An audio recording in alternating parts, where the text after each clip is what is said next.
After months of attempting the impossible, Mat Armstrong finally got on Bugatti's good side, and they finally agreed to sell him the one part he couldn't get anywhere else: the fuel pump control module. For months, Bugatti had refused to sell it to him.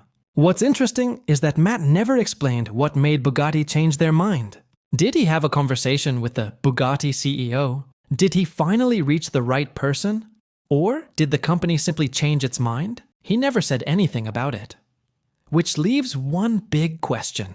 What exactly did Mat Armstrong do to make Bugatti finally accept to sell him parts? After the Bugatti module arrived and was installed, the $4,500 Bugatti made part fixed absolutely nothing. And to make matters worse, Bugatti made it clear that it couldn't be returned. Maybe that's exactly why they were willing to sell it. If you're new to the channel, make sure you subscribe. Because Mat Armstrong has just completed one of the most incredible road trips in automotive YouTube history, driving a Bugatti Veyron across Europe after repairing the very car Bugatti believed couldn't be independently fixed. Let's break down how it all happened. The 4,500-pound module that Bugatti provided fixed absolutely nothing, but a 40-pound rubber hose fixed everything. Hidden inside the fuel tank, the original hose had deteriorated after spending years sitting in E10 fuel, which was used by the previous owner. It could no longer hold pressure, causing one entire bank of the engine to drop to 0 bar every time the car started. It was Mat's dad who spotted the problem.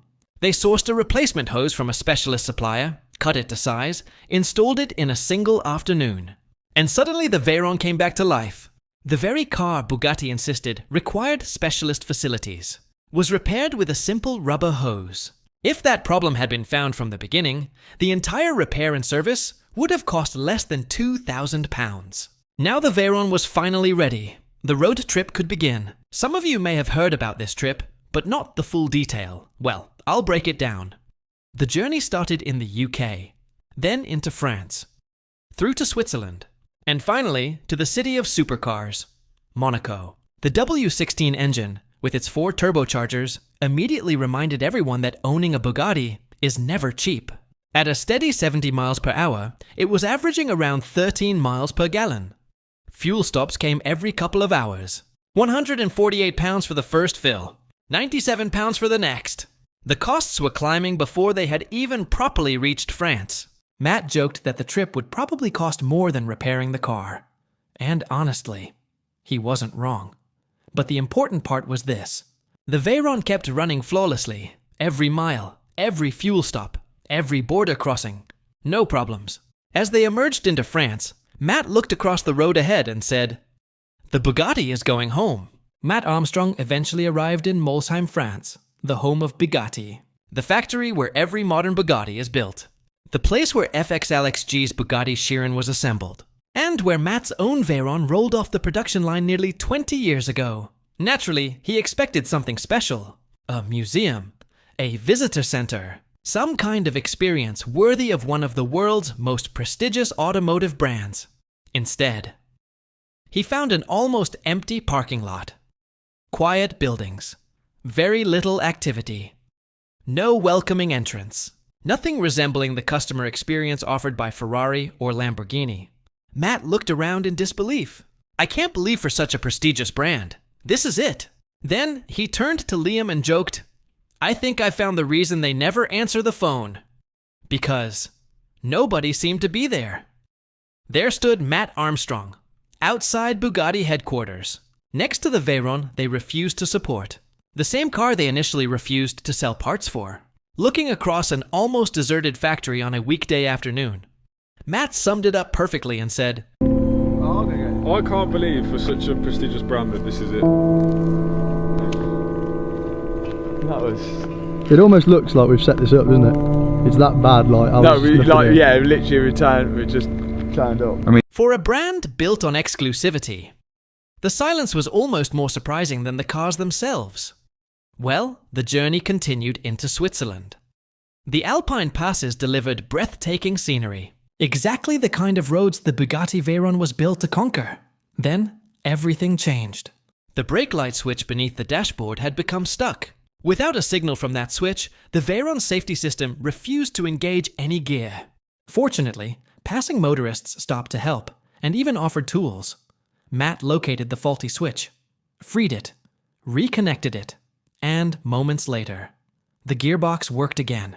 Once again, the car Bugatti claimed required specialist facilities, was repaired on the side of an alpine road by the same mechanic who once fixed its gearbox using nothing more than a 3-pound fuse. But the drama wasn't over. Matt, the cameraman, was following behind in his Lamborghini Murcielago. Then disaster struck. The Lamborghini had to be abandoned while recovery was arranged. Meanwhile, Liam drove down the mountain in his bright pink Audi R8 to help, only to be pulled over by Swiss police. The officers inspected the car, questioned its aftermarket exhaust, searched for information about it online, checked documents, and eventually issued a 250-pound fine before allowing him to continue. All while Matt watched everything unfold further up the mountain. Eventually, the Murcielago was transported to Monaco by trailer. Matt arrived Monaco a day later. But Mat's Veyron, it never stopped moving. Through the Alps, across the final stretch, and into Monaco. Reflecting on the journey, Matt said, "After the 40-pound hose that fixed everything, after Bugatti's empty factory, after the breakdown in the Swiss Alps, after the police stop, and after spending well over 1,000 pounds on fuel, Mat Armstrong finally drove his Bugatti Veyron into Monaco. He parked outside the Monte Carlo casino, and the reaction was instant." These reactions were from his fans who have been following the story all the way from YouTube. In Monaco, hypercars are part of everyday life. Yet Matt's self-repaired Veyron attracted one of the biggest crowds anyone could remember seeing outside the casino. People stopped walking, turned around, pulled out their phones. Within moments, the car was surrounded. Matt looked around in disbelief and said, "Oh my God, the amount of people around this car is chaos. I've never seen it like this." Together, they decided to gamble the exact amount they had spent on fuel for the journey.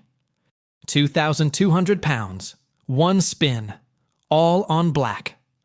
The wheel slowed, the ball bounced, and landed on black. Just like that. They won it all back. The car that Bugatti refused to support had driven all the way to Monaco and paid for its own adventure. That is the best feeling ever. If you enjoyed this journey, make sure you subscribe, because the story between Mat Armstrong and Bugatti is far from over. But one thing is now certain. Monaco has been conquered. The Veyron made it. And the reigning, defending, undisputed automotive champion delivered once again. And that's the positive side of this story. On the negative part, the Bugatti factory story in France would never be forgotten in a haste.